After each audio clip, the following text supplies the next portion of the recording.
welcome to our lesson 4. Today we're going to discuss the network layer. We're going to understand the principles behind the network services, such as network layer service model, forwarding versus routing.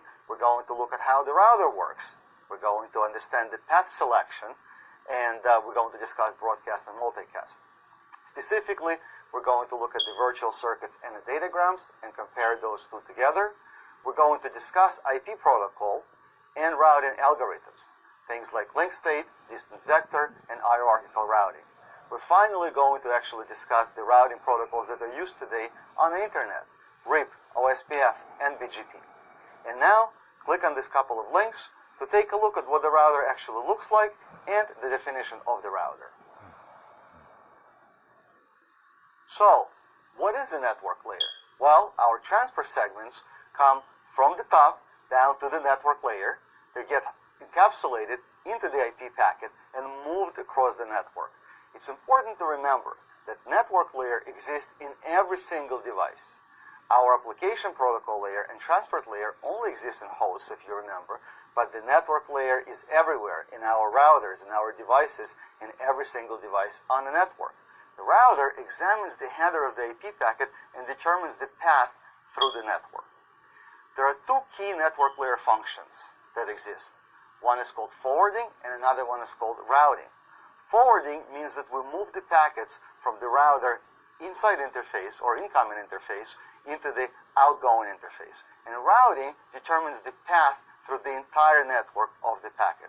The analogy is routing is a process of planning the trip from source to destination, and forwarding is the process of getting through each individual interchange.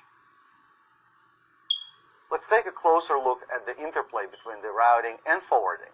The routing algorithm runs inside the router, and then when the packet arrives, as we discussed before, the forwarding table in the incoming interface of the router is going to examine the packet and determine which outgoing interface the packet is going to live on. Let's discuss network service model. We have different applications that may actually require the network to deliver different types of services. For example, applications may require guaranteed delivery or guaranteed delivery within a certain time frame. Other network service models may include in-order datagram delivery or guaranteed minimum bandwidth. Similar to FedEx or UPS or USPS services, we have to pay more to receive additional notifications when the packages were delivered or ensure that the delivery actually happened within the time frame we specified. If we take a closer look at the different network service models, we can see that the one we use today, it's called Internet, is actually a best effort model. It does not guarantee bandwidth, it does not guarantee or prevents loss, it does not guarantee timing, and does not provide feedback.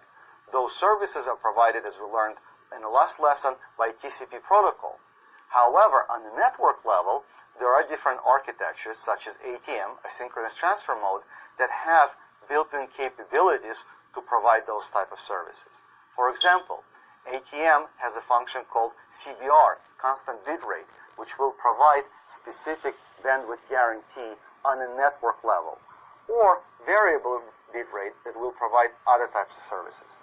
Please click on this link to learn more about different ATM network service models. Let's take a closer look at the connection and connectionless service models. The datagram network that we use today on the internet provides network layer connectionless service. The virtual circuit network, which we'll discuss in a couple of minutes, provides a network layer connection services. So again, on a network layer, there are devices that provide different capabilities, similar to TCP and UDP services that are implemented in software. Let's discuss virtual circuits now.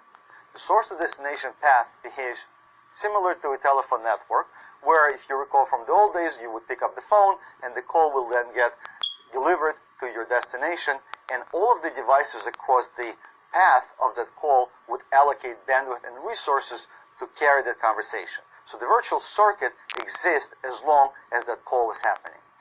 It allows us to actually maintain a state of the resources, provide the feedback on network behavior, and understand how the network behaves.